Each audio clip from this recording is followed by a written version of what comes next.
attorney. You say that we should all. Now you're saying that you want us to share in the cost of taking to an attorney. And all he said is the basic thing. Okay. Do you realize we're going to get a bill from Owen Sloan as a result of that contract? We already did take it to our attorney. We already did give him a call. We called the band attorney. We have a retainer, man. He ate up a section of our money just to find out about how we should write that up. You know? I mean, we could have had an hour-long conversation in his office and paid 3 times as much and come with the same result, but it was easier to do it over a phone call. Would you have felt more comfortable if we were in Owen Sloan's beautiful office in Santa Monica and he said, look, I know business. This is the way it is. This is the best deal, most generous thing that anybody's going to give you. And Gio, if you go to any other band and you get more than there's nothing more generous. That's your average cut. That's the average meal cut for a band. There's nothing there that's given a little bit. There's not that extra incentive to the rest of the band. It's basic. It's still might get the other 50% on the Let's say it is basic and let's say it is average. Then why is it any better or worse than any other contract you'd be in any other band? And if you really believe in the success of the band, getting back to what Don was saying, then what's more important is your success in your career. More important than the $10,000 you feel you're ripped off from is the prestige and that you're going to get from being a well-known musician who's in demand. You know, I'm not a good enough writer of songs to go out and write a song and start my own band, or I'd do it. I wouldn't be in this band. See, that's another thing. I mean, even when I look at the songs, they're not brought in the way we're playing. They're brought in 3 chords and then we develop a complete song. I mean, that's you're cutting a line there. You're saying you're taking what you're doing is you're taking the word. You're taking advantage. I don't know if that's the right word. I mean, you know, I understand where you're coming from. You can't play drums or bass or but I understand where you're coming from because I used to have the same arguments with life. But I feel, because I was less educated, this is one thing that's very, that I don't understand, is that I've been in the business a lot less than you have, I'm sure. I'm sure you've been playing the club circuit. You've been in music business longer than I have. I mean, I've only been serious in it for the last few years. So I would think that you would know a lot more about it.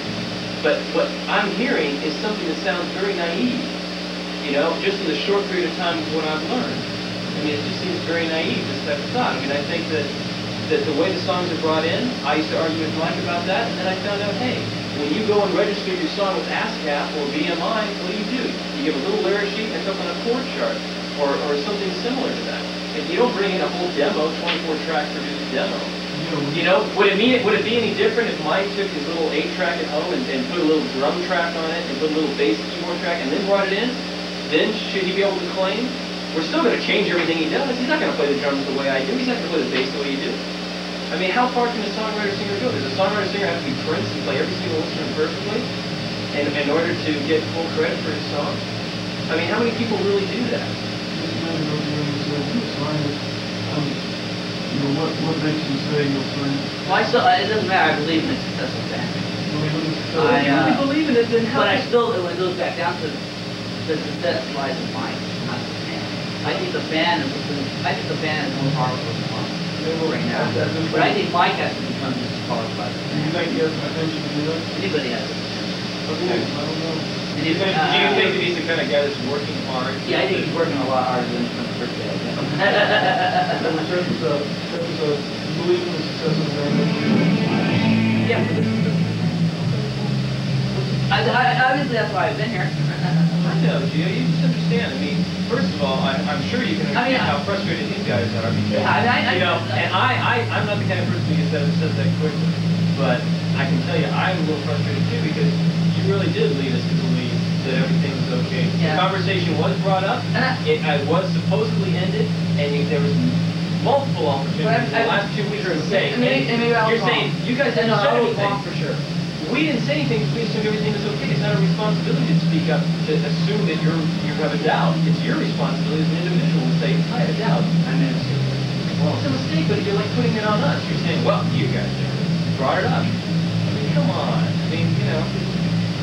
Anyway, that's past, but I just think that I really don't want you to sign it if you don't feel that it's fair. And if you think that it's unfair, and you think that something can be done more fair, then I think that you should, you know, take it to an attorney. You should talk to, you know, just give your attorney a call. Or call every musician you know. Call every musician you know that you've met in the last 10 years. That's still the basic thing.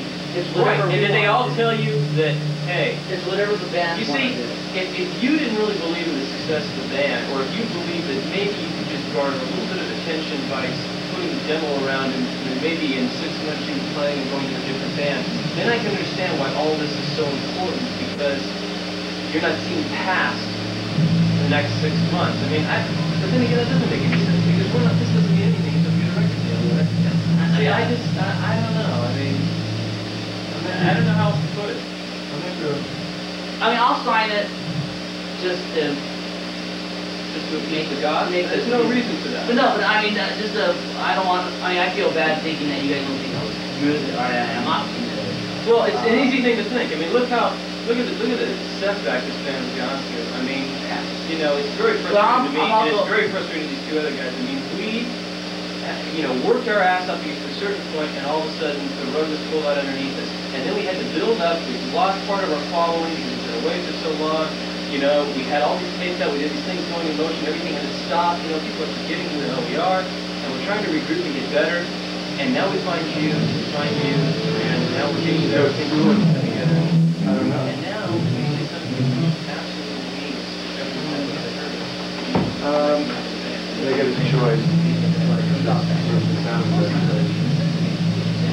Because of that. What do you mean? I mean,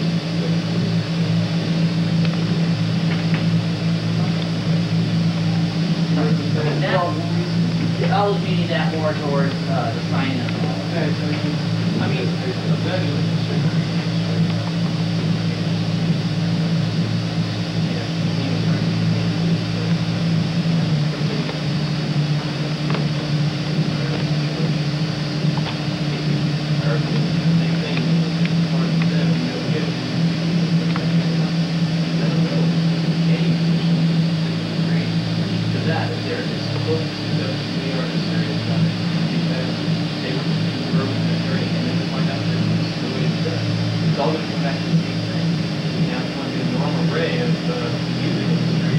change of publishing rights, then that's a different thing, but it's a very hard thing. It's going to tear up what we're doing.